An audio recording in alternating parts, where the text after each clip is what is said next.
Hello, everybody, and welcome to 38 Weeks to Go, your weekly podcast about fantasy football. I am your host, Nash, and let's get into it. Gameweek 15 is done, and we have 23 weeks left to go.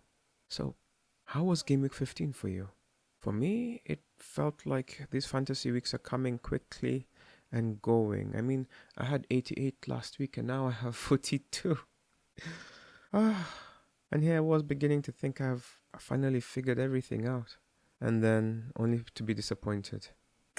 So, I am hoping that you guys did better than me, but just in case, let's go over some of the reasons why this may not have been the greatest game week. So, starting off with the obvious, Aston Villa versus Arsenal. 1. No clean sheet.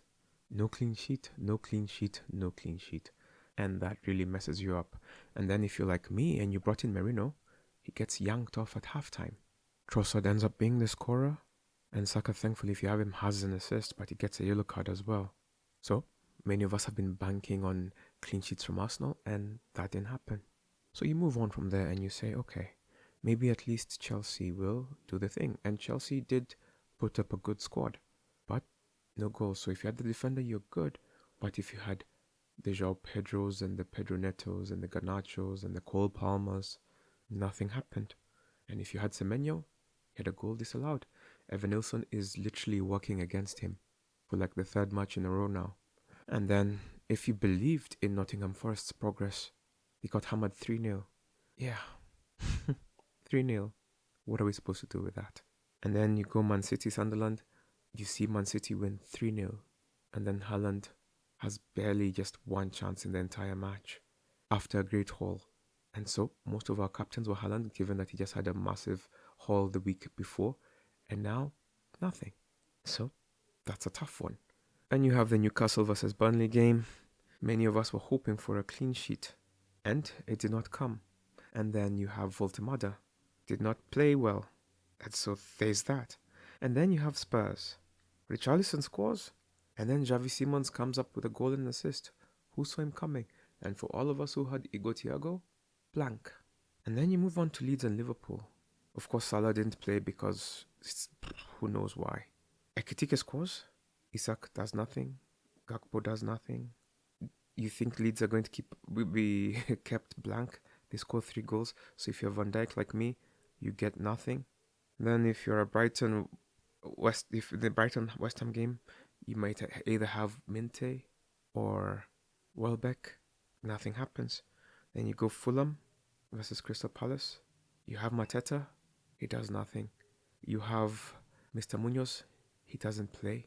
You have Henderson. He doesn't keep a clean sheet. And just like that, your week is done.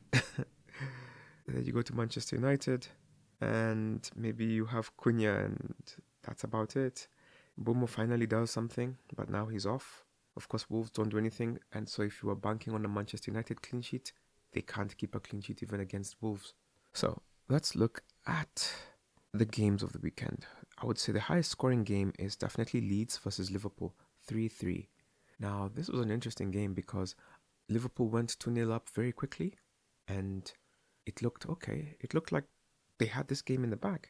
And then Nonto is tackled in the box. Calvert-Lewin converts a penalty. And then Stark scores a good goal. And then Szoboszlai scores against run of play. And then Tanaka scores a heartbreak goal. Now, from a fantasy perspective, you can't depend on Liverpool for a clean sheet. So if you were like me, it's time to give up on that goal. They are not good at the back. And then now there are questions about Ekitike. Has he won the race against Isak? And then Szoboszlai scores. Tanaka scored 2 goals in a row. Calvert-Lewin 3-3. We need to start having some serious discussions about Dominic Calvert-Lewin as your third striker, because something interesting that's happened. The third forward, who is João Pedro, is like the 24th best asset. So it might not be worth it to have a great asset in terms of forwards. Anyway, looking at the bonus points from that fixture, Ekitike got the 3 bonus points, Stark got 2, and Szoboszlai got 1. I wouldn't say there's a disappointing fixture this game week. Of course, you could say Bournemouth-Chelsea 0-0 is a disappointing result, but Chelsea are like that. And only because of Evan Nilsson did they not lose. Had they lost, it would have been a disappointing result. I think them not losing to Bournemouth is a decent result because Bournemouth are a good side. Aston Villa beating Arsenal, while sad, Aston Villa have been able to beat Arsenal in the past, even just last season. So it isn't unheard of. It's not like Arsenal losing to Wolves, you know? That would be a real disappointment. So I don't feel like there's a particularly disappointing... I mean, the results are disappointing, but some of these games are not sad in terms of what the outcome is. I mean, Aston Villa beating Arsenal, fine. Then you have Bournemouth drawing with Chelsea, that's fine. Everton beating Nottingham Forest, that is a bit of a surprising result, but not too wild. Maybe the 3-0 scoreline is a bit surprising, but it was the kind of game that anyone could have beaten the other. Man City beating Sunderland, that is not too bad. Newcastle beating Burnley, that makes sense. Spurs beating beating Brentford makes sense. The draw with Liverpool and Leeds, I guess that would be the disappointing game, but we've already covered it. Brighton West Ham, that's a fair result, 1-1. Man United beating Wolves 4-1, that's a fair result. Crystal Palace beating Fulham, that's a fair result. So I would say, let me look at different fantasy prospects that have sort of emerged. Now, I think it's important to look at Everton defense. They are just getting results. Tarkowski is looking very impressive.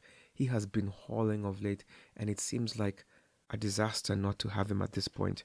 Him and Foden also. And then Ruben Diaz has scored 2 goals in 3 game weeks. He might be a sneaky differential to have at the back. Now, Dominic Calvert-Lewin is also somebody who might be worth looking at. Xavi Simons has had a goal and assist. Is this him announcing his arrival? Now, Africa Cup is happening. So, all your African players are going. Does this create space for others to perform? I had previously spoken last week about De Kuyper. De Kuyper got 8 points. He was substituted before the clean sheet disappeared, and he got 2 bonus points. I don't get it, but that's what happened. Gay is looking like an incredible defender to have this season. Harry Wilson is somebody who could do something for you. The guy from Everton, Keenan Dewsbury-Hall, talk about performing. And then Bruno Fernandes is finally looking like somebody worth having. And those are the standout performers for me this week. There were 5 clean sheets this game week, so defense might be king again. In goal, Sanchez, 10 points. Petrovic, 7. Pickford, Donnarumma, Vicario, 6. When it comes to defense, it's not as great as last week. Ruben Diaz, 14 points. Vardiol, 12 points. Chalobah, 11 points. Mati Cash and Fofana and Tarkowski and Keane, 9 points. When it comes to midfield, Bruno Fernandes was a top performer this game week.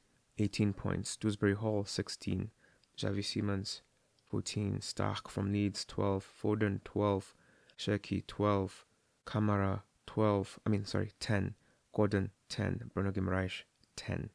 Also, Bruno is looking like a bit of a good player, but it's a bit of a gamble. Him and Kamara as well. They've been performing over the last 3 game weeks. Ekitike is a top forward with 13. Nketiah, 9. Bowen, 9. Richarlison, 8. Calvert-Lewin, 6. Let's look at some stats generated from this past game week. Crystal Palace beat Fulham 2-1. And this was the 8th time Crystal Palace have won a Premier League game with less than 40% of possession in 2025. And this is the most of any side in 2025. Jorginho Rutter scored the equalizer against Fulham for Brighton, and it was his first goal of the season, and it was also his 19th shot attempt of the campaign. Only David Brooks, who has taken 20 attempts, had attempted more shots without breaking the net.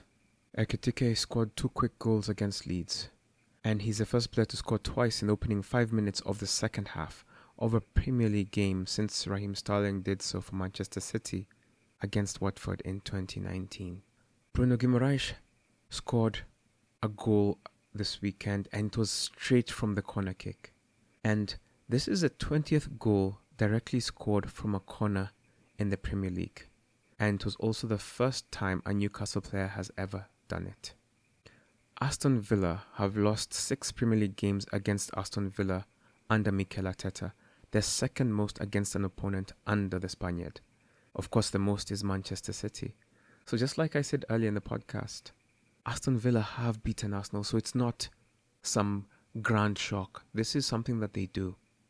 Speaking of Aston Villa, like I told you earlier in the previous podcast, they are on great form. And now they have won 9 out of their last 10 Premier League games. And this is the first time they've had as many as 9 wins in a 10-game spell since December 1919. 1919, not 1990.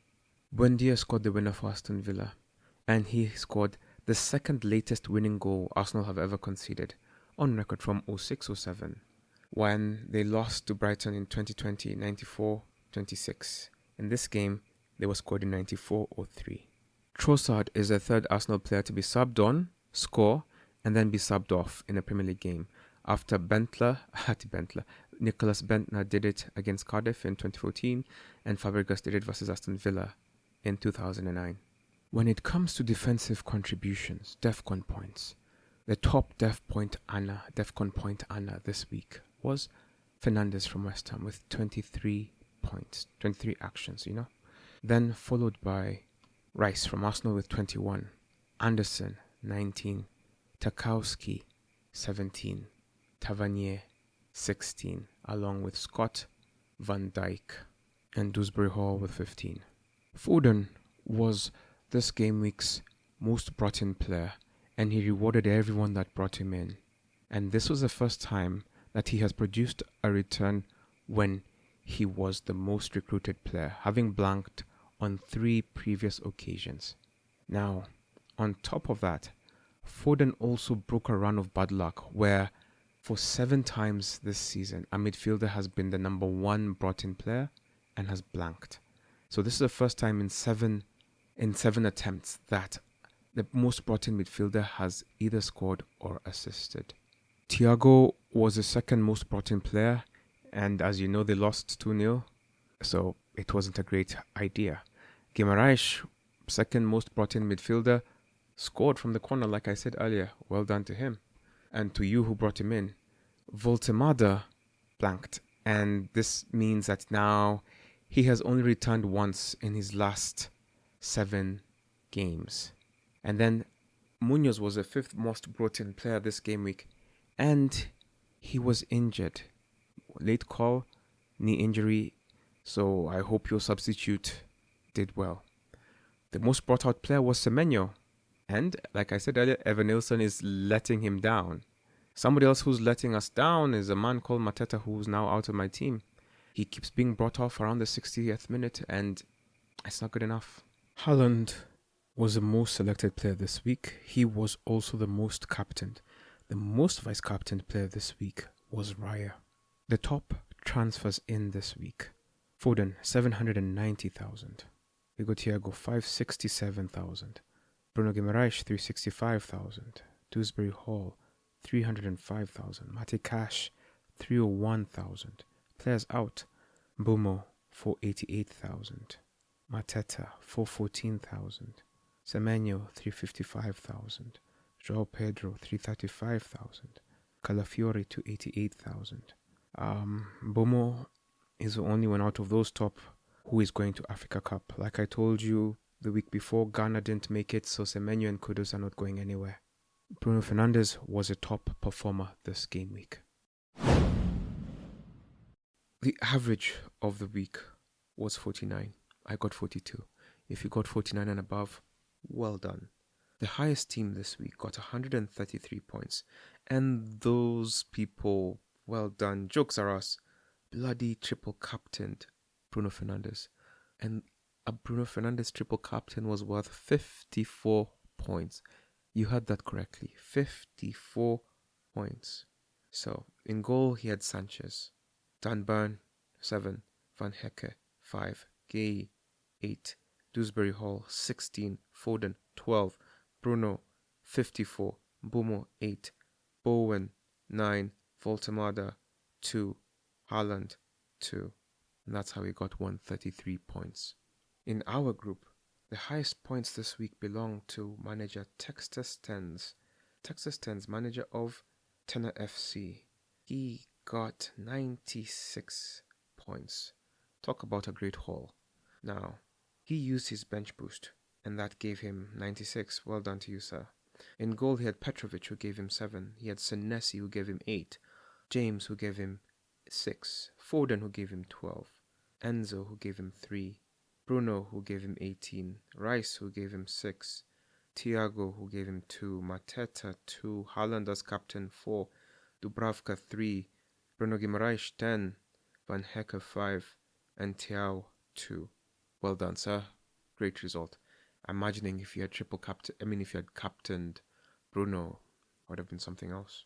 Second was Ibrahim Ali, who got 84 points. Mike's team got 80 points. And then for 5, there was a 3-way tie with 79 points. Arnold Midunga got 79. Madman Bielsa got 79. And Control Alt Dele got 79. When it comes to the other side of the table, the lowest points this week was 19 points, gotten by Boaz Ogala, manager of White Rice. In goal, he had Raya, 2 points. Saliba, 0. Trufer, 6. Konate, 1. Palmer, 1. Bernardo Silva, 3. Salah, 0. Magin, 2. Awani, 0. Krupi, 0. Haaland, 4. So you can tell that this team is quite inactive.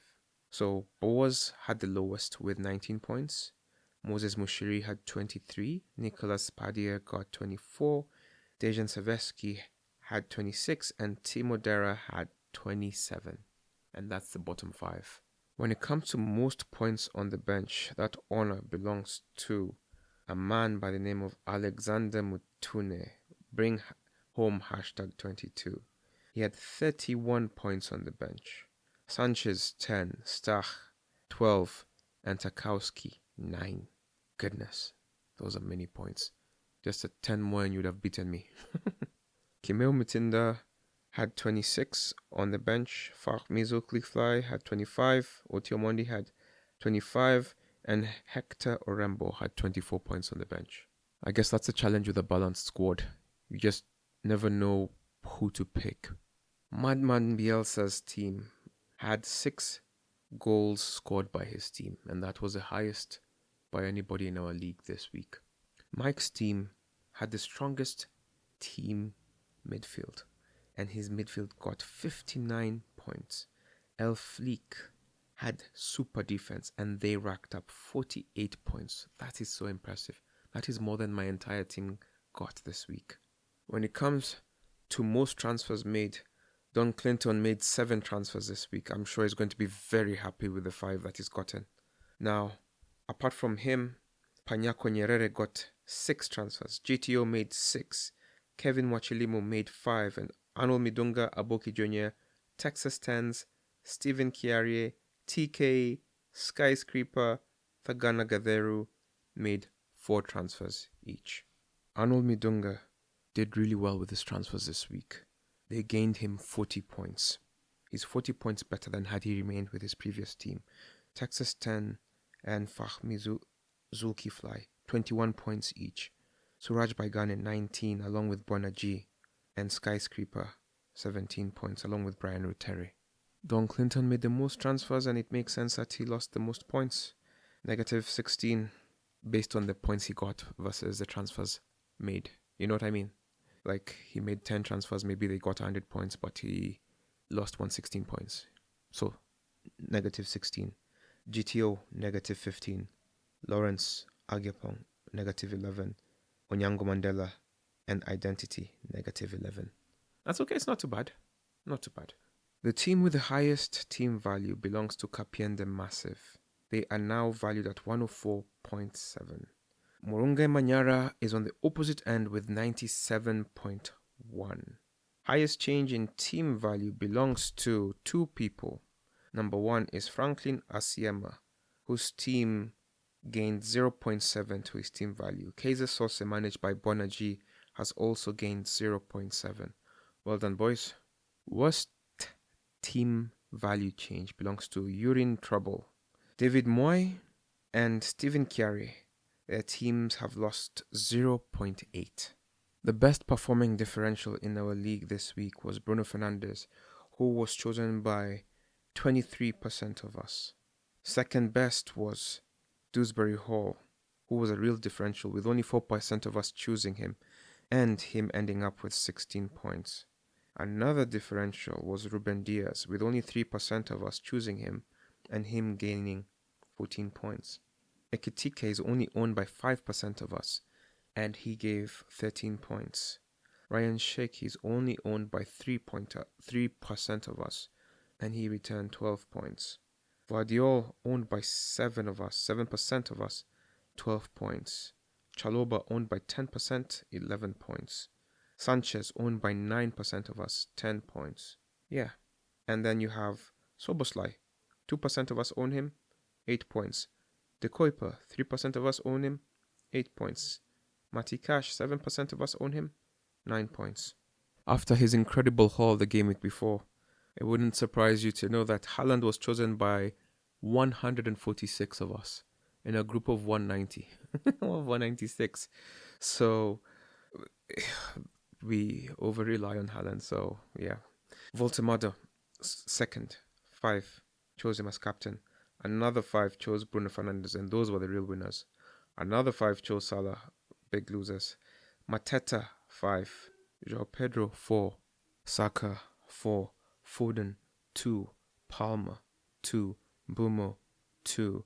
Gyokeres, Bowen, Hudson-Odoi, Grealish, Gakpo, Van Dijk, Raul, Eze, Mente, Watkins, Odegaard, Gabriel, chosen by one manager each. When it comes to overall rank riser, Texas Tens has jumped by 1.8 million positions globally. Well done. Panyako Nyerere has dropped 1.16 million positions globally. Emmanuel Obuya has seen his team rise for the 7th week in a row. Well done. PG Ongeri has seen his team get red arrows for the 6th week in a row. The biggest league table riser is Texas 10, jumping a whopping 43 positions. Moses Moshiri has dropped a whopping 28 positions. So, when looking at our table, last week you will remember that it was tight at the top with a 1-point gap. This week, there's an 11-point gap.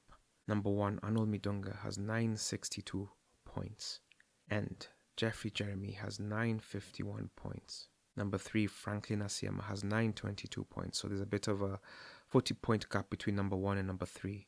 Alan Mochangi has 908 points in number 4. Madangani Kihoro, 906 points. Amaru 17, 906 points. Amos Langati, number 7, has 905 points. LED has 902 points.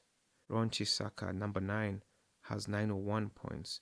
And Charlie's Reds, managed by Charles Cardavillis, 900 points, and that's number 10. Now, number 1 has 962. Number 20 has 862. Have you seen how that gap has shrunk? So it's just number 1 to number 20 who are 100 points apart. So there's a bit of a breakaway team happening here. And I currently think to be able to win, you still need to be within 100 points with at least a space of 3 game weeks. And yeah, that's where it ends. Number 20. So guys, as you can see, the table is beginning to change. December is crazy, so please be careful. Now, at the other end of the table, at the bottom, number 194 is Mark Moura, who has 202 points. Second from bottom is Don Clinton with 419 points. Third from bottom is Murunga Manyara, who has 565 points. Fourth from bottom is Tatiana Mislenovic, who has 592 points. And Mike's team is 5th from bottom. 1, 2, 3, 4, 5, 6. 6th from bottom, sorry. And he has 598 points. And out of the bottom, he's doing the best. He got 80 points, so I think he will keep going. As we look forward to Game Week 16, the most important thing that you should know, or that you might have noticed by now, is that you have 5 transfers. Because of Afcon, with the African players leaving, the fantasy guys were kind and decided to give us free additional transfers. So for most of you, for everybody, we have 5 transfers. What you do with them, that is up to you. So get rid of your Africa Cup bound players or your injured players. Should you have somebody like Gakpo who got injured? And if you had Salah, this is probably the best time to get him out of your team, as it seems he will not really be featuring much, not only due to AFCON, but because of his comments that he made the other day after the draw. So use this opportunity to rearrange your team. Now, having said that, there will be midweek fixtures. There will be Champions League and European fixtures along with cup games.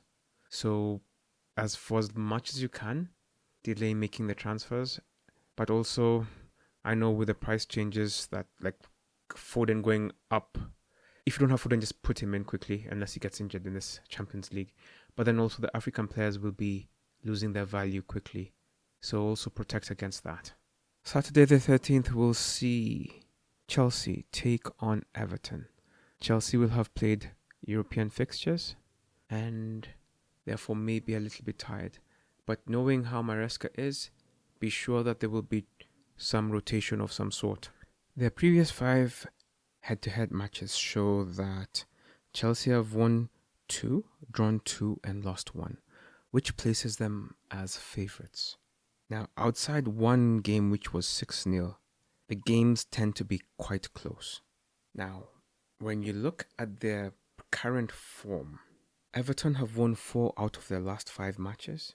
Chelsea have won 2, drawn 2, lost 1. So in terms of form, Everton are much better. Now, should you be looking towards getting Everton players? Like I've said from the beginning, it seems like defense seems to be their strongest calling card. Now, you have a choice of either Tarkowski, Keane or Pickford, one of them. I don't know if this is a game to have 2 or 3 of their defenders. And then if you believe in them going forward, Dewsbury Hall has been a very quiet, amazing differential. Apart from that, Alcaraz seems to be on the ascendancy, so maybe not bring him in just yet, but keep an eye on him. And then I would say Grealish. So I would say Grealish, Dewsbury Hall and Tarkowski. On the Chelsea end, Sanchez, the keeper, has also been quietly good. He was very good in the Bournemouth game. Now, should you want a Chelsea defender, maybe Chalobah will be your man. Should he survive midweek, should he play? With the roulette, you just never really know what's going to happen. Now, one thing which I think is very easy to say is if Reece James plays this week in the Champions League, he will not play on the weekend. I think the manager has decided not to play him every game. And so I would say, now of course Delap is out. And now Palmer isn't the Palmer that we know. So currently it is Neto, Garnacho, and then maybe Sanchez or Chalobah. And if you're believing in Enzo Fernandes still, why not? Now, moving on to the next match, Liverpool versus Brighton. Now, Liverpool and Brighton drew over the weekend. Brighton, actually both of them got a draw at the end. Or rather, in the Leeds game, Leeds equalised late against Liverpool, while Brighton equalised late against West Ham. So both teams will be looking to build up on that. Now, over the last 5 matches, Brighton have 2 wins and 2 draws and a loss. And Liverpool have the exact same record. So they're both mid teams in terms of form.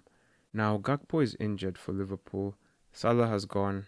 So it's going to be an interesting way to look at Brighton and this encounter and Liverpool. Now, Konate has been awful at the back. Van Dijk hasn't been great, but Konate has been awful. And just having him there, knowing he's going to play, makes me want to say just run away from Liverpool defense. Just run away. So, if that is what you're going to do, what do you do then? Now, with Gakpo out, Wirtz and Szoboszlai will play, and Ekitike had 2 goals, so you believe he will play should he come out unscathed in Europe. Now, where will Isak play? Will they slot Ikitike to one side? Will they play like a 4-4-2 type thing and then do some weird positioning thing where one of them just drifts to one side of the wing? That will be interesting to watch. Now, at this point, I would say Szoboszlai and Ekitike are the only two players to recommend from Liverpool. On the other end, De Kuyper, like I told you last time, is registered as a defender but plays as a wing. So it's just a no-brainer for me. He's just going to play all my games. And the greatest thing about him is, unless he's on form, he's most likely going to be subbed around the 60th, 70th minute. And if that's the case, he might have already gotten a clean sheet, which is important. So until he stops starting, maybe when Mitoma comes back or something, I think he should be your first player to play. So outside De Kuyper, Minte and Welbeck. So De Kuyper, Minte, Welbeck. Those are the three I'd recommend. Burnley versus Fulham. I've never seen an easier shout for Fulham defense, but Burnley still end up scoring. Anyway, as you can imagine, their recent form is not great. Burnley's is particularly worse. They've lost all 5 games. At least Fulham have lost 2 and drawn none and lost 3. But their games have been interesting. Even the loss against Crystal Palace, I felt like the goal that was disallowed from their end wasn't an offside, but who am I? So and if they had been allowed to go 2-1, that game could have been different. They had a crazy game against Manchester City. Both of these 2 games were losses. So there is something with them. They're not just whipping boys. They are competitive and they can beat anybody. Harry Wilson is in incredible form. And I would put him in the same tier with Dewsbury Hall. Just people who are just under 6 and just great value for their money. So, if you're going to get Burnley players, honestly, it should just be Fleming. If he's available, he will be the one. And then maybe Cullen. And yeah, that's it. On the Fulham end, Jimenez, Anderson, and Harry Wilson. Now, Jimenez, of course, because it's Burnley and they should be beaten. It's not that Burnley are walk of anything. It's just they're not good enough. They're not like Leeds. Leeds are in trouble, but they are fighting like nobody's business. Burnley aren't. They don't have that fight in them. They're a decent side, but just not good enough. And then you have the next match. Arsenal versus Wolves. Arsenal are current leaders in the table. They have won 3, lost 1, drawn 1 out of the last 5 encounters. And just like Burnley, Wolves have lost all of their matches. Now, I know for a lot of people you can't help but see the clean sheet over here with a capital C. And I wouldn't blame you. The only difference is, I guess, like Calafiore, I think will be suspended for this encounter. Outside that, their defense isn't their best, but I think it should be enough to hold Wolves at bay. So, now, I was going to say bring in Merino, but he just disappointed me by playing half a game. I could have brought in Foden, but I brought in Merino, who gave me 1 point. So I removed Merino and brought in Foden. Anyway, so I won't recommend Merino because he may not play the entire game. But of course, if Gyokeres gets injured in midweek, you see, that's the thing about Champions League. It really messes you up because you really don't know what will go wrong. Like if you watch Chelsea over the weekend, Liam Delap had a shoulder injury and he's out for like a month or 2, which means Maguire will play more. And now that's the kind of thing that can happen at any point in any game. So I'm not wishing anybody ill, but it's just to be aware that injuries are part of the game. Now, having said that, should everything go well, I would say Saka, Trossard, and your defender. If you have the goalkeeper, fine. Or if you have a goalkeeper and your defender, the one who you choose, could it be Hincapie or maybe Timber or Mosquera or White, whichever one is the one, do it. On the Wolves side, do not bring anybody in for this fixture. That is the best advice I'll give you.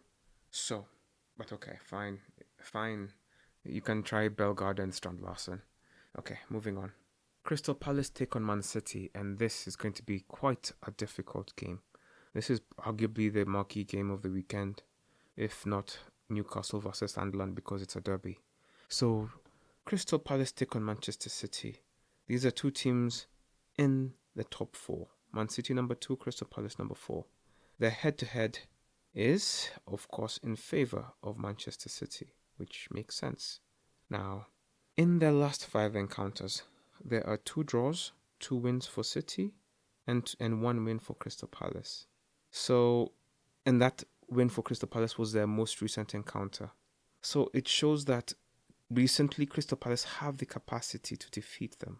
In their last 5 fixtures, both teams have won 3 and lost 2. So they're in a similar run of form. Both teams came off good wins over the weekend and will be looking to do something. Now, Munoz may or may not be available for this game.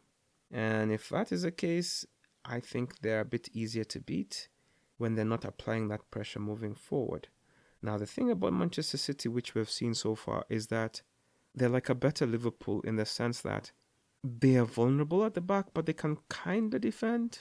But it's not something to depend on. You're better off depending on putting a guy like Vardiol or Diaz if you want a Man City defender, because this season it's looking like they have the potential to score.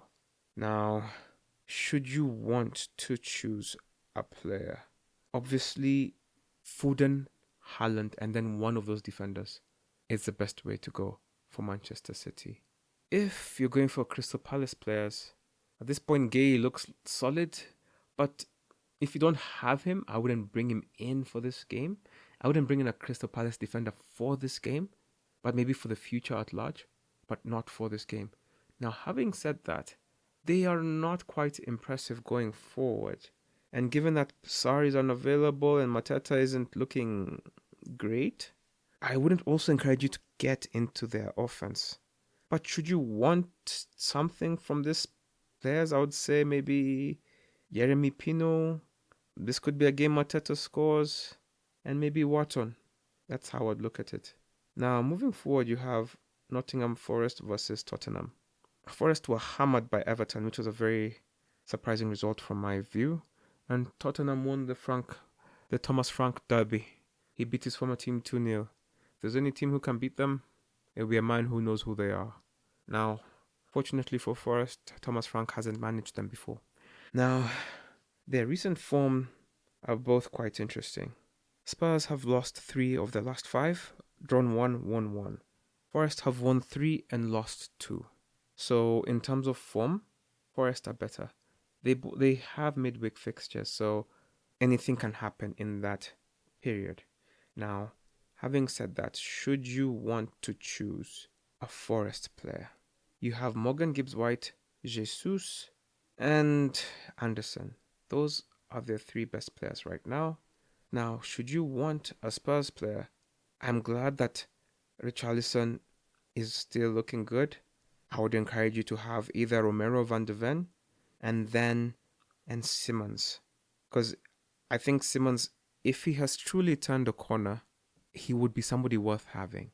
He is a good player. However, as I've said, Tottenham in Europe, wait and see. Because some of the players I'm recommending may be injured.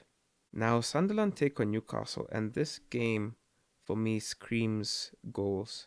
I believe that Sunderland, of course, are a good team, and they have done well to get results against Arsenal and Liverpool. They were handily beaten by Manchester City. Newcastle is a different test, but an easier test than Manchester City.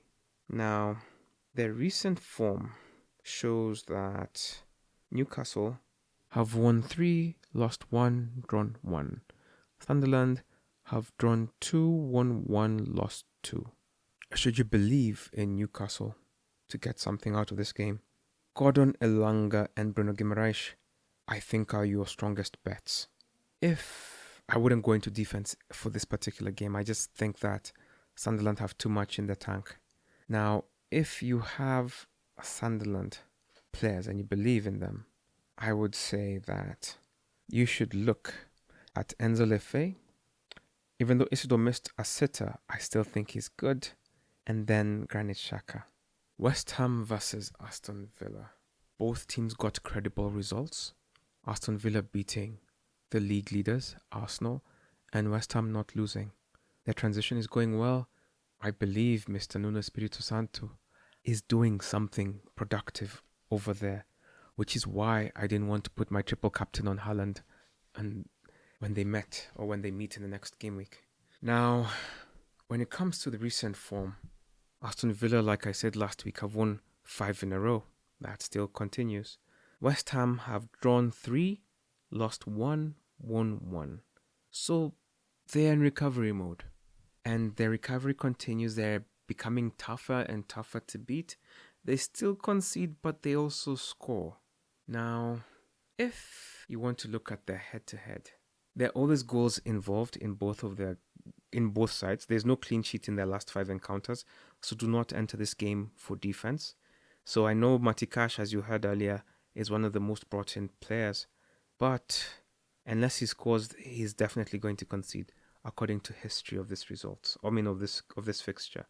Now, in their last 5, West Ham have drawn 2 and lost 3, showing that Aston Villa are favoured and are favourites in this fixture. Now, their recent form, like you've just heard, favours Aston Villa. Aston Villa do have Europe, and that could be what slows them down. Having said that, should you believe in them? Kamara has been low-key good over the last 2 game weeks, scoring 10-10. So if you're that kind of person looking for a brave underdog decision, Kamara could be one of them. Matikash scored. If you believe he'll score again, have him. And it becomes a choice of either Rodgers or Watkins, I would lean to Rodgers first. Now, if you're looking at West Ham have Callum Wilson and Bowen, who are doing the heavy lifting up top. And then I would say if you want also another sneaky person, Matheus Fernandes is really good for DEFCON points. So those are the 3 I would recommend from this fixture. When it comes to Brentford versus Leeds, these are 2 teams which are interesting. I don't even know what the right words are. Brentford are better than we thought, and Leeds have more fight than I thought.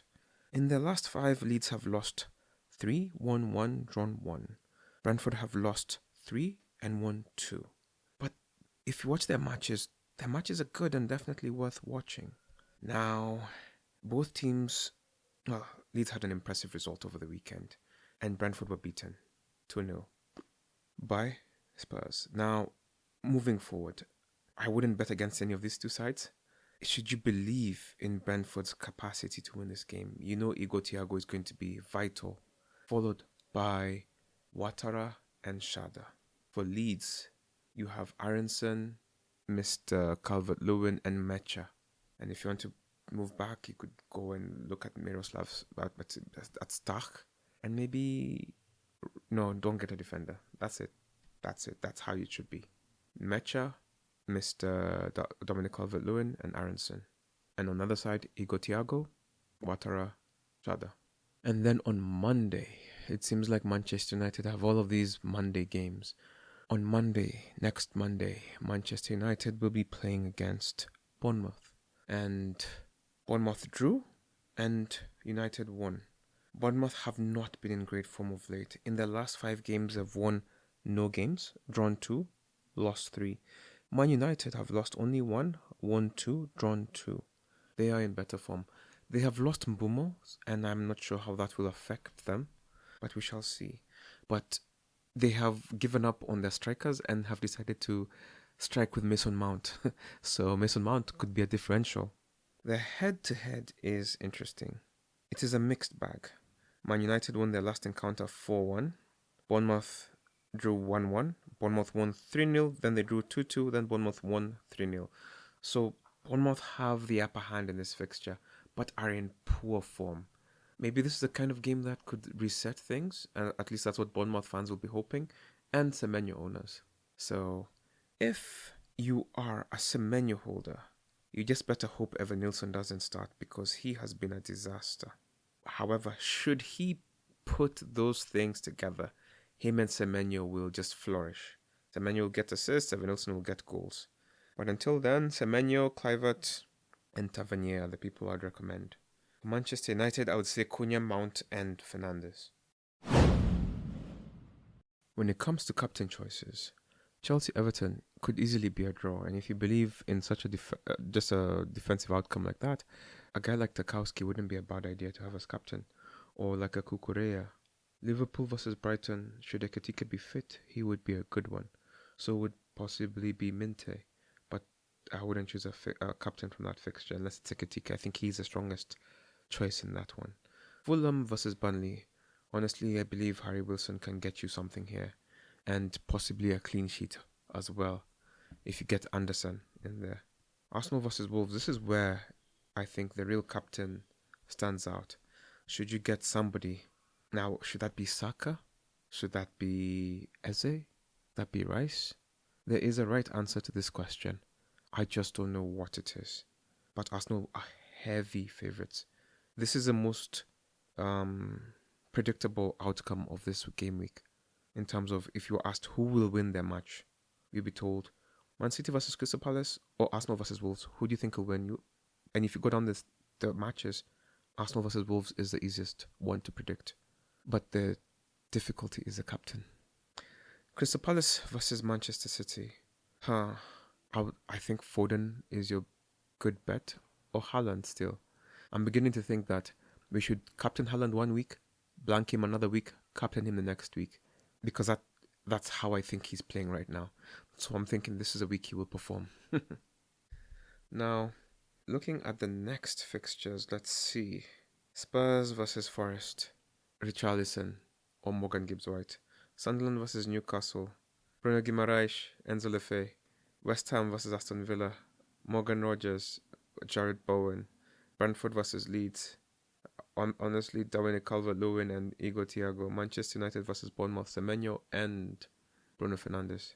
It's kind of like last week where there's no clear captain, and so you choose the one that is based, that feels the strongest based on the team that you have. When looking at the global number one is called Ange Ball.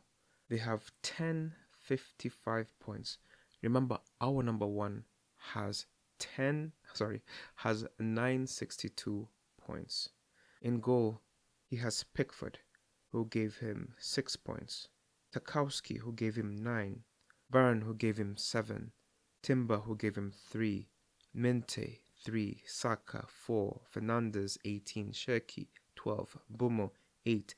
Thiago, 2. Haaland, captain, 4. 76 points, 1055.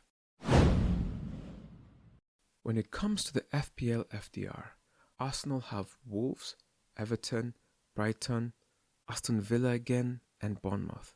Now, we know Aston Villa can beat them, so that is their toughest match in the next 5 games.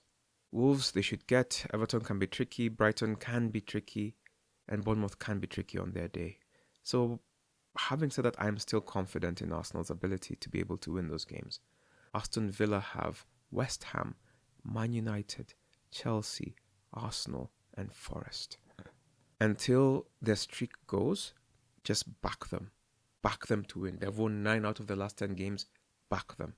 Bournemouth play Man United, Burnley, Brentford, Chelsea, and Arsenal. On paper, these are reasonable fixtures, but Bournemouth are not in good form. Even having Semenyo at this point is feeling like too many. So I would say proceed with caution. Brentford have Leeds, Wolves, Bournemouth, Tottenham, Everton. Goodness, I'm beginning to think I need a Brentford defender. Interesting. Definitely Igor Thiago, maybe Ouattara, but definitely there's potential for having 3 Brentford players for at least 2 weeks. Brighton have Liverpool, Sunderland, Arsenal, West Ham, and Burnley. Not the most encouraging fixtures, especially Liverpool, Sunderland, and Arsenal, because those 3 teams are difficult. But after that, I think their fixtures will be better. Burnley have Fulham, Bournemouth, Everton, Newcastle, and Brighton. They can get something if they're lucky. Let me not be too mean. I've been harsh on them. I think they are whipping boys, them and Wolves, but they are better Wolves. Chelsea have Everton, Newcastle, Aston Villa, Bournemouth, and Manchester City. With Chelsea's recent form, If you tell me they're going to beat all of these guys, I'll be like, yeah. If you tell me they're going to lose to all of them, I'll be like, yeah. If you tell me they're going to draw with all of them, I'll be like, yeah. So with Chelsea, it's just go with whatever your gut is telling you.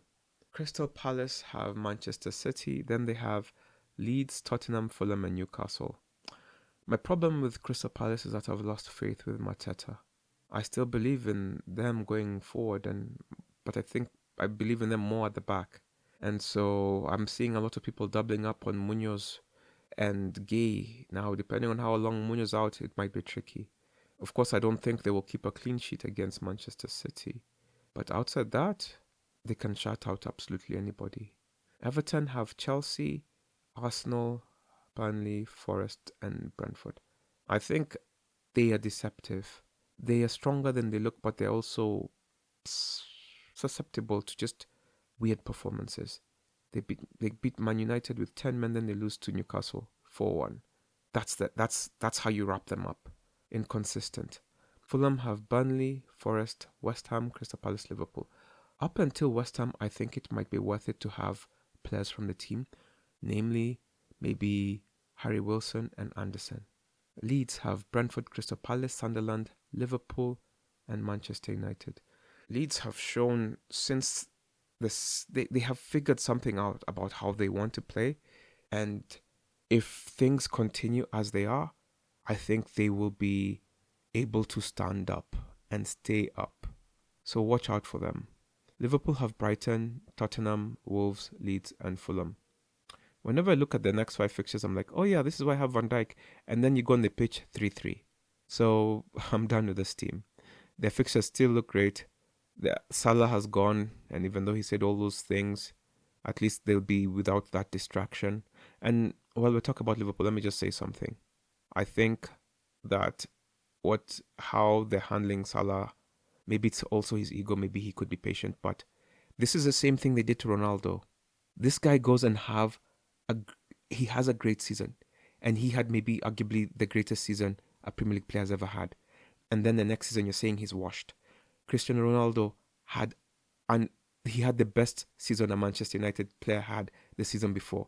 Not of all time or anything like that, but the season before he was Manchester United's best player. And then suddenly he's washed. I don't like that. I don't know how people forget this kind of things. It doesn't make sense. But also, if his defense is really a problem, then the person who we really owe an apology is Trent Alexander-Arnold. And maybe that is why he left.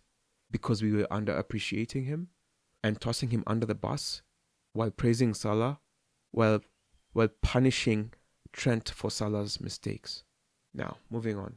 Man City have Crystal Palace, West Ham, Forest, Sunderland, Chelsea. These are great games. Outside West Ham, I believe they can beat everybody. Maybe Chelsea will be a tricky game, but it's a good time to be in Manchester City's players. Man United have Bournemouth, Aston Villa, Newcastle, Wolves, and Leeds. All winnable games. Maybe outside Aston Villa, the rest are all winnable. Well, and Newcastle. So 3 out of the 5 are definitely winnable. Newcastle have Sunderland, Chelsea, Man United, Burnley, Crystal Palace. So their next 3 games are tricky. So Sunderland, Chelsea, Man United will be tricky. Then Burnley will be easy. And then Crystal Palace will be difficult. Actually, their games don't get into Newcastle. Nottingham Forest have Tottenham, Fulham, Man City, Everton, Aston Villa. This team is like Everton, just hot and cold. So if you can catch them while they're hot, run on it, and then they'll get you cold so abruptly. So I don't know. Just target the fixtures you want with them, and then avoid the fixtures that you don't want with them. Spurs have Forest, Liverpool, Crystal Palace, Brentford, and Sunderland. Now, out of all of these fixtures, the only victory I can see for sure is Brentford, because Thomas Frank knows how to play against Brentford. Both of those matches are like home matches for him. And so, outside that, I'm hoping he can beat Forest. Now, Xavi Simons has just sort of come up or shown the spark. We can see why he was signed. Let's just see if he can repeat it. If he can repeat it, then I think that changes what they're able to do. Now, these 5 fixtures are tricky, so I wouldn't run to Spurs. Maybe I'd get like a Richarlison. I really like Richarlison. I think he's when he's given the chance, he shows. Moving on, Sunderland have Newcastle, Brighton, Leeds, Manchester City, and Tottenham. Sunderland did really well to get out of the spell that they were in with very respectable results. Now they have Newcastle, Brighton, Leeds, Man City, and Tottenham. Outside Man City, honestly, I can see them getting results in the other 4 fixtures, sorry. Yeah, so if you can figure out if it's your Enzo Lefebvre or if it's Brobbey or Isidore, whoever you're figuring it out, figure it out and get with them. West Ham have Aston Villa, then Manchester City, and then Fulham, Brighton, Wolves, and Forest. Honestly, I would get into West Ham players after the Man City game, not before. Wolves have Arsenal, Brentford, Liverpool, Man United, and West Ham. They have lost their last 5. They will probably lose their next 5. They are in shambles. And I'm just hoping they can match the 11, but I can't even see where the points are going to come from. And that is the FDR. Outside that, at least we have a bit of breathing space. So enjoy the midweek fixtures, and we'll see you on the weekend. Have a great week. Bye.